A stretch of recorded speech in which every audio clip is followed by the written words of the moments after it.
Good morning दोस्तों। आप यहाँ पे मेरे रोल नंबर देख रहे हैं। ये मेरे रोल नंबर है। मैं आपको आज कुछ बताने वाली हूँ।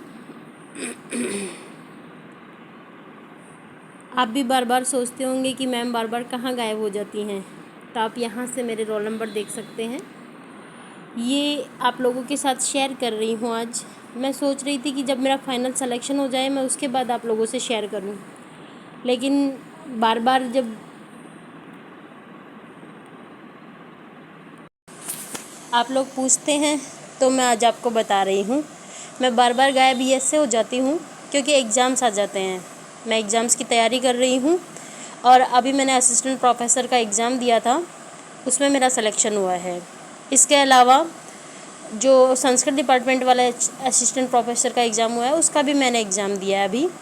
तो ये बार बार एग्ज़ाम्स देने के कारण मैं आप लोगों से मिल नहीं पाती हूँ या आप लोगों को क्लासेस नहीं दे पाती हूँ। मेरा एक उद्देश्य है कि मैं पहले कुछ खुद कर लूँ, उसके बाद मैं आप लोगों को गाइड करूँ, तो उसी में ही मैं लगी रही हूँ। अभी मैं आज आपसे फिर से क्लास के संबंध में बात करने वाली हूँ। कुछ टॉपिक्स मैंने पहले भी डाले हैं, लेकिन धीरे धीरे मैं प्रयास करूँगी कि मैं और भी टॉपिक आपके लिए डालती जाऊँ। और मेरा हमेशा उद्देश्य ये है कि विषय वस्तु को बहुत टुकड़े टुकड़े करके पढ़ने चाहिए। लगातार उसे एक साथ बैठना या एक साथ विषय वस्तु को समझने से बजाय हमें धीरे धीरे और टुकड़े टुकड़े करके विषय वस्तु को जानना चाहिए, समझना चाहिए। सबसे पहले किसी भी एग्ज़ाम को पास करने के लिए हमें उसके सिलेबस की ज़रूरत होती है, तो उस सिलेबस के अकॉर्डिंग ही फिर हमें कार्य करना होता है। और आरपीएससी का तो इतना सेलेक्टेड टॉपिक्स होते हैं कि आपको उनसे बाहर जाना ही नहीं होता है। तो उसी बेस पर मैं बात करने वाली हूँ। आज मैं जो टॉपिक आपके लिए लाई हूँ वो लाई हूँ काव्य हेतु का। ये बहुत इम्पोर्टेंट है आरपीएससी के एग्ज़ाम के लिए। फर्स्ट ग्रेड के लिए भी ये लगा हुआ है और असिस्टेंट प्रोफेसर के लिए भी लगा हुआ है। इसके अलावा सेकंड ग्रेड में भी इनका कुछ पार्ट्स हैं जो आते रहते हैं। मैं अब तीनों पर एक साथ काम करने वाली हूँ, सेकंड ग्रेड के लिए, फर्स्ट ग्रेड के लिए और असिस्टेंट प्रोफेसर के लिए। रीट और थर्ड ग्रेड के लिए मैं काम नहीं करूँगी, मैं केवल सेकंड, फर्स्ट और प्रोफेसर के लिए ही काम करने वाली हूँ। तो इनमें जो कॉमन टॉपिक होंगे वो मैं उठाने वाली हूँ और वो मैं आपको करवाने वाली हूँ। मैं पद्य पाठ भी आपको बहुत अच्छे से करवाने वाली हूँ इसमें। तो ये हल्की सी जानकारी आज मैं अपने बारे में और अपने संबंध में लेकर कर रही हूँ। इसके अलावा अब जो टॉपिक्स हैं वो कंटिन्यू रहेंगे आपके। आज मैं बात करने वाली हूँ काव्य हेतु के संबंध में। काव्य हेतु जो है ये होते हैं कारण। काव्य हेतु का पहला अपन अर्थ लगा लेंगे जिसे हम कहते हैं कारण। हिंदी साहित्य में जो कारण है काव्य लिखे जाने का या काव्य के सृजन के जो कारण होते हैं उसे हम हेतु के नाम से कहते हैं। यहाँ परिभाषा भी दी हुई है, तो सबसे पहले हम देखेंगे हेतु नाम कारणम, अर्थात हेतु कारण को कहते हैं। अतः काव्य हेतु का अर्थ होता है काव्य में उत्पत्ति के कारण। क्यों कवि काव्य का सृजन करता है, क्यों एक साहित्यकार किसी विषय वस्तु को लेकर अपने विचार व्यक्त करता है, क्यों उसे कल्पना की जरूरत पड़ती है, क्यों उसे विचारों की आवश्यकता होती है, ये सब जो जानने का कारण है उस कारण को ही हम हेतु कहते हैं। कारण रचना सामर्थ्य उत्पन्न कर देने वाले कारण होते हैं। ये किसी भी व्यक्ति में, जो भी व्यक्ति रचना करना चाहता है या जो साहित्यकार है, जो कवि है, वो कवि क्यों काव्य करे, उसके काव्य की क्या महत्वपूर्ण विशेषताएं होंगी, क्या उसमें विशिष्टताएं समावेशित कर दे वो, जिसके कारण उसका काव्य जो है वो सभी के द्वारा पढ़ा जाए, सभी के द्वारा सुना जाए। तो उसके लिए सबसे ज़्यादा ज़रूरी होता है कि वो ऐसे एक कारण का चुनाव करे। बाबू गुलाब राय ने कहा है कि हेतु का अभिप्राय उन साधनों से जो कवि की काव्य रचना में सहायक होते हैं। अब सबसे पहले हम बात करते हैं भामह की। मैं एक एक लाइन को नहीं पढ़ूंगी, आप इसको पढ़ सकते हैं और इसके नोट्स भी जो के तो बना सकते हैं। मैं अपने हैंडमेड नोट भी दे सकती हूँ, लेकिन आपको पता है मेरी हैंडराइटिंग में थोड़ी प्रॉब्लम रहती है, इसलिए मैं किसी भी बुक का पेज उठा करके उसके माध्यम से समझाने का प्रयास आपको करती हूँ। तो काव्य, जो भारतीय काव्य शास्त्र में हेतु हैं वो तीन माने गए हैं: प्रतिभा, व्युत्पत्ति और अभ्यास। यहाँ से आप देख लेंगे, पहला प्रतिभा, दूसरा व्युत्पत्ति और तीसरा अभ्यास। प्रतिभा का अर्थ होता है कि किसी भी व्यक्ति में गुण जो साहित्यकार बनने के हैं, कवि बनने के हैं या उसे लेखन करने के लिए जो भी उसके गुण हैं वह जन्मजात उसमें विद्यमान होते हैं, उसे हम प्रतिभा कहते हैं। किसी भी व्यक्ति में वो प्रतिभा जो है वो जन्म से ही उत्पन्न होती है। व्युत्पत्ति, जब हम किताबों का अध्ययन करते हैं, वेदों का अध्ययन करते हैं, शास्त्रों का अध्ययन करते हैं, तो हम में वो एबिलिटी आ जाती है, हम में काव्य रचना की क्षमताएं विकसित हो जाती है, उसे हम व्युत्पत्ति कहते हैं। अभ्यास, अभ्यास के लिए तो हमेशा से कहा गया है कि करत करत अभ्यास के जड़ीमती होत सुजान। तो जितना ज़्यादा हम अभ्यास करते हैं, जितना ज़्यादा हम विषय वस्तु को देखते हैं, बार बार रिविजन करने से हम एक दक्षता प्राप्त कर लेते हैं, उसे हम अभ्यास कहते हैं। तो सबसे पहले भामह की परिभाषा यहाँ दी गई है कि गुरुपदेशाध्येतु शास्त्रम जड़धियोप्यलम काव्यम तु जायते जातु कश्चित् प्रतिभावतः। यहाँ मैं संस्कृत का उच्चारण थोड़ा ठीक से नहीं कर पाती हूँ, तो आप उसको ध्यान में रखेंगे। यहाँ आप लिखा हुआ है तो आप बाकायदा लिख सकते हैं इसको, कि ये भामह के द्वारा बताया गया है कि गुरु के उपदेश से तो जो जड़ बुद्धि होता है, जो मूर्ख व्यक्ति होता है, वह भी काम अध्ययन करने में सक्षम हो जाता है। वह भी कुछ न कुछ व्युत्पत्ति के माध्यम से, यानी शास्त्रों के अध्ययन से, किताबों के अध्ययन से और गुरु के उपदेशों के माध्यम से उसमें कुछ न कुछ विद्वता उत्पन्न हो जाती है। लेकिन जो काव्य की रचना करता है, जो कवि होता है, जो सृजनात्मक कार्य में अपने आप को लगाता है, उसमें तो प्रतिभा ही आवश्यक होती है। यानी कहने का अर्थ यह है कि भामह ने केवल प्रतिभा को काव्य का हेतु माना है। उसके बाद में मैं दूसरा बता रही हूँ आपको, आचार्य दंडी के द्वारा। भामह का जो समय है वो आपको पता है कि इनका समय चौथी सदी से माना जाता है, और दंडी का जो समय है वो 6ठी शताब्दी। भामह का 6ठी शताब्दी भी बोला जाता है कि इन दोनों का, लेकिन दूसरी शताब्दी में हम मानते हैं सबसे पहले भरत मुनि को, फिर 6ठी शताब्दी में भामह को, और फिर दंडी का समय हम स्वीकार करते हैं। तो ये क्रमबद्ध तरीके से इनका समय रहता है। तो यहाँ पे दंडी का हम जान रहे हैं कि दंडी जो है वो कह रहे हैं कि नैसर्गिक च प्रतिभा श्रुतम च बहु निर्मलम अमंदाश्चाभि योगाश्च कारणम काव्य संपद है। तो ये इन्होंने कहा है कि प्रतिभा जो है वह सबसे महत्वपूर्ण होती है। इसके अलावा जो शास्त्रों का ज्ञान है वह भी आवश्यक है, और साथ में ही योगाभ्यास, यानी कि बार बार अभ्यास करके भी हम काव्य सृजन की प्रतिभा प्राप्त कर सकते हैं या काव्य सृजन में उद्यत हो सकते हैं। तो इस तरह से अलग अलग कवियों ने, अलग अलग जो संस्कृत के आचार्य हैं, उन्होंने जो है काव्य के लक्षण बताए हैं, काव्य के हेतु बताए हैं। तो उनमें जैसे दंडी हैं, इन्होंने 3 हेतु माने हैं। कौन कौन से माने हैं? प्रतिभा, व्युत्पत्ति और अभ्यास। यानी सबसे पहले जो स्वीकार करते हैं प्रतिभा को, उसके बाद में जो योगाभ्यास यानी बार बार अभ्यास के, और जो शास्त्रों का ज्ञान है उसको, ये तीनों को जो है महत्व देते हैं। इसके बाद में आचार्य वामन के अनुसार जो काव्यांग शब्द है उसका प्रयोग किया गया है, और इन्होंने कीर्ति प्रीति को, और यहाँ से आप देख लेंगे लोक विद्या प्रकीर्ण, ये 3 काव्य हेतु इन्होंने माने हैं। कि ये कहते हैं कि लोको विद्या प्रकीर्णस्य काव्यांगनी, कि काव्य के अंग तो लोक की विद्या यानी कि जो लोक व्यवहार है उसे ये स्वीकार करते हैं। विद्या यानी कि जो शास्त्र ज्ञान है, जो वेदों का ज्ञान है, जो अनुभूत आधार पर हम जीवन में ग्रहण करते हैं, वो विद्या है। और प्रकीर्ण कि हमें किसी न किसी कार्य में दक्षता प्राप्त करने के लिए अभ्यास की आवश्यकता होती है। तो इन्होंने कीर्ति प्रीति को, लोक को, विद्या को और प्रकीर्ण को, इन तीनों को काव्य का हेतु माना है। तो इनके लोक का अर्थ क्या हो गया है? लोक व्यवहार हो गया है। विद्या का अर्थ हो गया है कि शब्द ज्ञान या उसके शास्त्र ज्ञान होना चाहिए, कोश का, छंदों का, इन सब चीज़ों का ज्ञान होना चाहिए। और तीसरा जो इनका है वो है प्रकीर्ण। प्रकीर्ण के अंतर्गत लक्ष्य तत्व होते हैं, काव्य परिचय होता है, अभियोग, काव्य रचना का उद्योग, व्रत सेवा, प्रतिभा, अवधान, चित्त की एकाग्रता, इन सब को लिया जाता है। क्योंकि जब तक चित्त एकाग्र नहीं होगा तब तक काव्य का सृजन नहीं किया जा सकता। इस प्रकार से इन्होंने भी मूल रूप से देखें तो इन्होंने काव्य सृजन में 3 तत्व ही स्वीकार किए हैं। इसके बाद में ये कहते हैं कि कवितस्य बीजम प्रतिभानम कवितस्य बीजम, कि कविता करने का जो बीज है, जो मूल है, वह प्रतिभा में ही समाहित होता है। अब इसके बाद में हम आचार्य रुद्रट का देखते हैं कि रुद्रट भी प्रतिभा, व्युत्पत्ति और अभ्यास, इन तीनों को काव्य का हेतु मानते हैं। काव्य के असार वस्तु को देखते हुए सार ग्रहण करने और चारुता लाने के कारण शक्ति इन्होंने प्रतिभा जो है उसी को ही शक्ति नाम दिया है। यहाँ से आप देख लेंगे कि रुद्रट जो है वो प्रतिभा को शक्ति नाम देते हैं।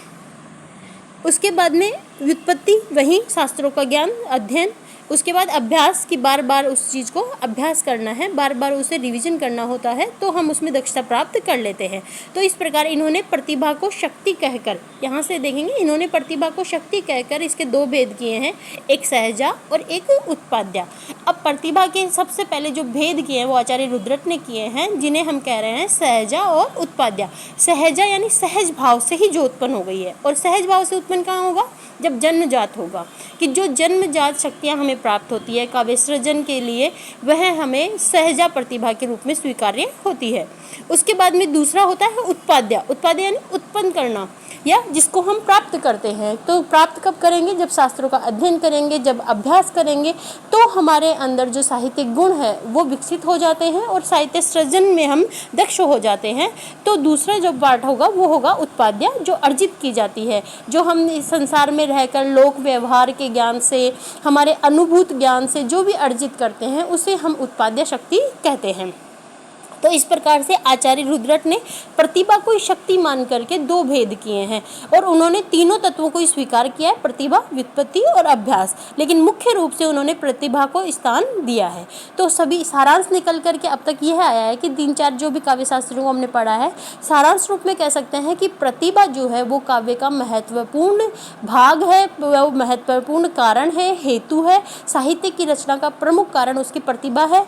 कवि का निर्माण उसकी प्रतिभा के माध्यम से होता है, और एक साहित्यकार जो अपना सृजन कार्य करता है, वह सृजन कार्य उसके गुण हैं, जो उसके आंतरिक गुण हैं, जो उसके स्वभावगत गुण हैं, जो उसके सहज गुण हैं, या उसे हम कह सकते हैं उसके जन्मजात जो गुण हैं, वही उसे इस कार्य में जो है अग्रसर करते हैं। इसके बाद में आचार्य मम्मट के द्वारा दिए गए काव्य हेतुओं को पढ़ते हैं हम, कि आचार्य मम्मट बहुत इंपॉर्टेंट काव्य शास्त्री हैं। इन्होंने काव्य के प्रत्येक अंग पर अपना विश्लेषण दिया है, और इनके काव्य प्रकाश में हर एक सिद्धांत के संबंध में, हर एक संप्रदाय के संबंध में विस्तार से वर्णन किया गया है। इसलिए हम मम्मट के काव्य के अध्ययन को अच्छे से पढ़ेंगे। इन्होंने जो कहा है वो कहा है, शक्ति, निपुणता, लोक शास्त्र, काव्याध्यवेक्षणात् काव्यज्ञ शिक्षाभ्यास इति हेतस्तु भवे, कि काव्य जो है वो सबसे पहले शक्ति, इन्होंने भी प्रतिभा को शक्ति नाम दिया है। निपुणता, शक्ति निपुणता का अर्थ हो गया है कि जो अपनी प्रतिभा में दक्ष होगा, काव्य करने के, काव्य सृजन में जो दक्ष है। उसके बाद लोक शास्त्र, यानी जो भी विद्या अध्ययन हम करते हैं, इस समाज में आकर के जो हम सीखते हैं, उसे उन्होंने लोक शास्त्र कहा है। और इसके बाद में शिक्षाभ्यास, कि बार बार अभ्यास करना ही काव्य के हेतु होते हैं। अर्थात फिर से आचार्य मम्मट ने प्रतिभा, व्युत्पत्ति और अभ्यास तीनों को काव्य का हेतु स्वीकार किया है, और इन्होंने भी सबसे ज़्यादा महत्वपूर्ण प्रतिभा को ही माना है। तो इस प्रकार से ये मोस्ट इम्पोर्टेंट है, पूछा जाता है बार बार, तो आप इसको ध्यान में रखेंगे।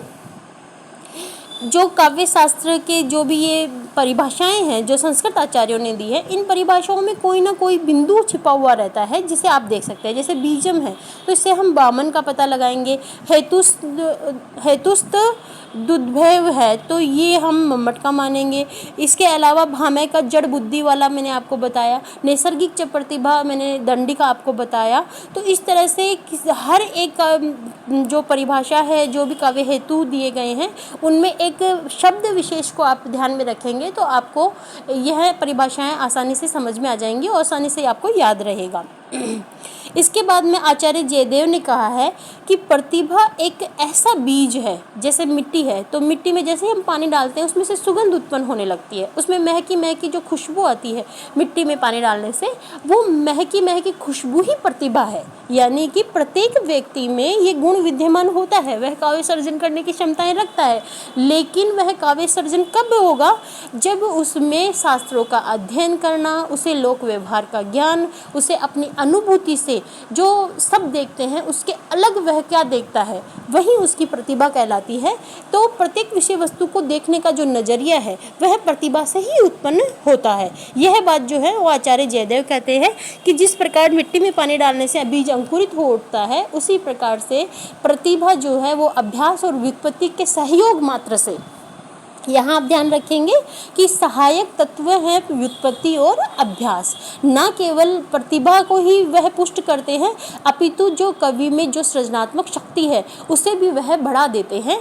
कौन कौन? व्युत्पत्ति और अभ्यास, यानी शास्त्रों का अध्ययन, किताबों का अध्ययन, अच्छी पुस्तकों का अध्ययन करना और साथ साथ में बार बार अभ्यास करना जो है वो प्रतिभा को अलग, श्रेष्ठ और काव्य सृजन के लिए उपयोगी बना देता है। इसके बाद में आचार्य पंडित राज जो है वो भी व्युत्पत्ति और अभ्यास को काव्य हेतु नहीं मानकर, ध्यान रखेंगे, आचार्य पंडित जगन्नाथ ने केवल और केवल प्रतिभा को ही काव्य का हेतु स्वीकार किया है। वे व्युत्पत्ति और अभ्यास को काव्य का हेतु नहीं मानते। वे, उनका साफ साफ मानना है कि प्रतिभा ही जो है वह काव्य सृजन के लिए आवश्यक विषय वस्तु होती है। तो ये कहते हैं कि तच्च कारणम कविगता केवलम प्रतिभा, कि केवल प्रतिभा का जो उल्लेख करते हैं वे आचार्य हैं पंडित राज जगन्नाथ। इसके बाद में प्रतिभा जो है वो मैंने आपको हालांकि बता दिया है, लेकिन यहाँ से फिर भी आप प्रतिभा के बारे में पढ़ लेंगे कि काव्य हेतुओं में प्रतिभा का स्थान सर्वोपरि है। प्रतिभा नित्य नवीन उद्भावना करने वाली मानसिक शक्ति होती है। आचार्य भट्टतोत ने भी कहा है कि नए नए भावों का उन्मेष करना, प्रज्ञा नवोन्मेष शालिनी प्रतिभा बिंदु, ये जो बार बार पूछा जाता है प्रज्ञा नवोन्मेष शालिनी किसने कहा है, यानी नए नए भावों का उद्भव होना, नए नए भावों का जागृत होना, नए नए विचारों का मस्तिष्क में आना, वही प्रतिभा है, वही काव्य का प्रमुख हेतु है। क्योंकि जब तक विचार ही उत्पन्न नहीं होंगे तब तक काव्य सर्जन नहीं किया जा सकता, और जब विचार उत्पन्न होंगे तो हम कल्पना करेंगे तो हमारी बुद्धि कार्य करेगी, और जिस भी विषय वस्तु पर काव्य सृजन करना है उसके बारे में अलग अलग तथ्यों को लेकर वह कल्पना के साथ साथ में विचार करती है। इससे हमारा एक गरिमा में रचना विधान उपस्थित होता है, जिसमें हम भाषा शैली का प्रयोग करते हैं, जिसमें हम अलंकारों का प्रयोग करते हैं, जिससे हम एक कुशल सृजनात्मक कार्य करके रचनाकार और साहित्यकार के रूप में स्थान प्राप्त करते हैं। तो ये जो है प्रज्ञा नवोन्मेष शालिनी प्रतिभा, ये हमें आचार्य भट्टतोत ने कहा है। आचार्य अभिनव गुप्त ने भी काव्य हेतुओं के संबंध में अपने विचार प्रस्तुत किए हैं। उन्होंने भी प्रतिभा को अपूर्व वस्तुओं का निर्माण में सक्षम कहा है, और वे कहते हैं कि प्रतिभा अपूर्व वस्तु निर्माण क्षमा प्रज्ञा, ये आया हुआ है, आप ध्यान रखेंगे एपी के एग्जाम में 2021 में ये आया हुआ है। इसके बाद आचार्य राजशेखर, इन्होंने प्रतिभा का बहुत महत्वपूर्ण वर्गीकरण किया है, और इन्होंने अनेक स्तरों पर वर्गीकृत करते हुए प्रतिभा को और व्युत्पत्ति को और अभ्यास को बहुत अच्छे शब्दों में समझाया है। तो जो काव्य हेतु है उनमें सबसे महत्वपूर्ण जो वर्गीकरण किया है, या जो सबसे महत्वपूर्ण तथ्य जिनके माने जाते हैं वो आचार्य राजशेखर के माने जाते हैं। तो राजशेखर ने भी प्रतिभा के दो रूप किए हैं, पहली इनकी कार्यत्री प्रतिभा और दूसरी होती है भावयित्री प्रतिभा। कार्यित्री प्रतिभा जो होती है वह जन्मजात होती है, और भावयित्री प्रतिभा जो है सहृदय का उपकारक करने वाली होती है, और प्रतिभा को भावयित्री प्रतिभा कहते हैं। आचार्य वाग्भट, इनका जो वर्गीकरण है वो मैं आगे वाले पेज में आपको समझाऊंगी, वो आगे दिया हुआ है। देखिए यहाँ से मैं आपको बता देती हूँ कि आचार्य राजशेखर ने क्या कहा है। तो पहली इन्होंने जो प्रतिभा मानी है वो मानी है कार्यित्री प्रतिभा। कार्यित्री प्रतिभा जो है उसके इन्होंने 3 भेद किए हैं, सहजा, आहार्या और औपदेशिकी। ये 3 इन्होंने कार्यित्री प्रतिभा के कारक माने हैं। सहजा जो होती है, मैंने आपको पहले ही बताया था, आचार्य रुद्रट ने सहजा और उत्पाद्या 2 माने थे, यहाँ कंफ्यूज नहीं होना आपको। आचार्य रुद्रट ने सहजा और उत्पाद्या नामक 2 प्रतिभाओं का वर्णन किया था, और अब हम राजशेखर का पढ़ रहे हैं तो वो 2 भाग बांटते पहले 2 भाग हैं, एक काव्यित्री प्रतिभा और एक भावयित्री प्रतिभा। अब इन्होंने काव्यित्री प्रतिभा के भी 3 भेद किए हैं। सहजा जो जन्मजात होती है, सहजा सहज रूप से जो विकसित हो गई है, यानी जो हमें जन्मजात प्राप्त होती है, सहजा है। दूसरी आहार्या जो हमें संस्कारों से प्राप्त होती है, जो हमें शास्त्र ज्ञान से प्राप्त होती है, जो वेद विद्या अध्ययन से हमें प्राप्त होती है, वह होती है आहार्या। और तीसरी इन्होंने मानी है औपदेशिकी, जो हमें तंत्र मंत्र के माध्यम से प्राप्त होती है, वह प्रतिभा होती है औपदेशिकी प्रतिभा। यह जो सहजा प्रतिभा होती है वह जन्मजात होती है, ईश्वर प्रदत्त होती है, और यह है जो काव्य शास्त्री होता है, जो साहित्य सर्जन करने में सक्षम व्यक्ति होता है, उसमें वह पहले से ही विद्यमान होती है, उसके लिए उसे कोई अभ्यास या कोई कार्य नहीं करने पड़ते। तो इसके बाद में दूसरी जो होती है आहार्य होती है, वह शास्त्र अध्ययन से प्राप्त होती है, और अभ्यास के माध्यम से उसमें हम दक्षता अर्जित कर सकते हैं। इसके बाद तीसरी औपदेशिकी प्रतिभा होती है। आचार्य जगन्नाथ ने भी दो भेद किए थे प्रतिभा के, अदृष्ट प्रतिभा और दृष्ट प्रतिभा। इसको भी आप थोड़ा सा देख लेंगे यहाँ से। हेमचंद्र ने भी प्रतिभा के दो भेद किए हैं, सहजा और औपदेशिकी। पहले मैंने बताया था कि रुद्रट ने सहजा और उत्पाध्या मानी है। उसके बाद मैंने बताया राजशेखर ने कार्यत्री और भावयित्री प्रतिभा मानी है, और कार्यत्री का फिर से उन्होंने 3 भाग किए हैं, सहजा, आहार्य, औपदेशिकी। और अब मैं कह रही हूँ कि हेमचंद्र ने 2 भाग किए हैं, सहजा और औपदेशिकी। तो इसके अलावा भावयित्री प्रतिभा, राजशेखर की भावयित्री जो प्रतिभा है वो भावों की कारक होती है कि कवि के मन में बार बार भाव उठते हैं, और जो भाव उठते हैं उन्हीं से वह काव्य सृजन करता है। काव्य का अधिकारी या पाठक जो श्रेय हृदय होता है, यह प्रतिभा कवि के श्रम और अभिप्राय का बोध कराती है। यानी कि जब कवि अपनी रचना लिखता है, अपनी कल्पना से वह काव्य सृजन करता है, तो उस काव्य सृजन का श्रोता पर क्या प्रभाव पड़ता है, वह अपने जो भाव हैं उसे श्रोता के माध्यम से विद्यमान करता है। वह श्रोता के हृदय में भी वही भाव जागृत करने में सक्षम होता है जो भाव उसके स्वयं के हृदय में होता है। यानी अगर कोई कवि नारी के संबंध में विचार विमर्श रख रहा है, तो वह नारी के संबंध में रखे गए उसके विचार, उसकी कल्पना और उसके जो तथ्य हैं, वह सहृदय को, पाठक को भी उसी भाव से अभिभूत कर लेती है। यही जो प्रतिभा है वह भावयित्री प्रतिभा कहलाती है। इसके भी इन्होंने 2 भेद किए हैं, सहजा और उत्पाध्या। भावयित्री प्रतिभा के राजशेखर ने 2 भेद किए हैं, सहजा और उत्पाध्या। सहजा वही सहज रूप से उत्पन्न होने वाली, और उत्पाध्या जिसे शास्त्र अध्ययन के माध्यम से प्राप्त किया जाता है। तो यह प्रतिभा जो होती है वो काव्य में आनंद प्रदान करने वाली होती है। कार्यत्री जो प्रतिभा होती है वह काव्य के सृजन में सहायक होती है, और भावयित्री प्रतिभा काव्य में भावों के, विचारों के उद्गार के लिए प्रभावित करने वाली शक्ति होती है। तो शक्ति शब्द का प्रयोग भी प्रतिभा के लिए किया जाता है, तो ये आप इसमें ध्यान रखेंगे। अब मैं यहाँ से आपको व्युत्पत्ति और अभ्यास का अर्थ और बताने वाली हूँ। उसके बाद वीडियो थोड़ा लंबा हो रहा है, तो मैं यहीं इसको समाप्त करूँगी। केवल व्युत्पत्ति और अभ्यास का अर्थ मैं और आपको बता देती हूँ। व्युत्पत्ति मैं केवल पढ़ के बता रही हूँ यहाँ से कि व्युत्पत्ति का अर्थ होता है प्रगाढ़ पांडित्यता या बहुज्ञता, यानी बहुत अधिक जानकारी। बहुत अधिक जानकारी हमें कब होगी, जब हम शास्त्रों का अध्ययन करेंगे। भामह के अनुसार व्युत्पत्ति का अर्थ छंद, व्याकरण, कला, लोक स्थिति, पदार्थों के ज्ञान से प्राप्त युक्तायुक्त विवेक है। यानी जो हमें शास्त्रों के माध्यम से छंदों के, व्याकरण के, अलंकारों के, इनके जो जानकारी प्राप्त होती है, जिनके अध्ययन से हमें दक्षता उत्पन्न होती है, वह हमें व्युत्पत्ति कहते हैं। राजशेखर कहते हैं कि उचित और अनुचित का विवेक ही व्युत्पत्ति है, कि जब हमें यह पता चल जाए कि हमारे लिए क्या उचित है और क्या अनुचित है, जब इस भावों का हमें ज्ञान होने लगता है, वही प्रतिभा हमारी, वही हमारा जो दूसरा तत्व है व्युत्पत्ति, वह होता है। इसके बाद में मम्मट ने व्युत्पत्ति को निपुणता कहा है, यानी जब दक्षता प्राप्त हो जाए, जब हमें किसी कार्य में या काव्य सृजन करने में जब हमें दक्षता प्राप्त हो जाती है, वह निपुणता ही व्युत्पत्ति कहलाती है। निपुणता बराबर संसार को देखने और काव्य शास्त्र आदि के सम्यक अध्ययन से प्राप्त होती है। सभी आचार्यों ने व्युत्पत्ति को प्रतिभा का संस्कारक माना है, यानी वो एक सहयोगिनी के रूप में कार्य करती है। इसके विपरीत राजशेखर ने आचार्य मंगल के मत का उल्लेख किया है कि व्युत्पत्ति प्रतिभा से श्रेष्ठ है, और अपना मंतव्य इस प्रकार स्पष्ट किया है कि प्रतिभा और व्युत्पत्ति दोनों समवेत रूप से श्रेष्ठकर हैं। आचार्य राजशेखर का आप ध्यान रखेंगे कि उन्होंने प्रतिभा और व्युत्पत्ति को समान स्तर पर स्वीकार किया है। जगन्नाथ ने केवल प्रतिभा को स्वीकार किया है। अन्य आचार्यों ने प्रतिभा, व्युत्पत्ति और अभ्यास तीनों को माना है, लेकिन उसमें प्रतिभा को श्रेष्ठ मान करके व्युत्पत्ति और अभ्यास को सहकारक माना है, संस्कारक माना है। लेकिन राजशेखर एक ऐसे आचार्य हैं जिन्होंने व्युत्पत्ति और प्रतिभा दोनों को समान स्तर से देखा है। इसके बाद में अभ्यास की बात करेंगे। अभ्यास निरंतर प्रयास है, बार बार किसी चीज़ को दोहराना है। निरंतर प्रयास से कवि अभिव्यंजना, भाव अभिव्यक्ति में अधिक प्रांजलता, माधुर्य इत्यादि का संचार होता है। राजशेखर के अनुसार निरंतर प्रयास करते रहने को अभ्यास कहते हैं।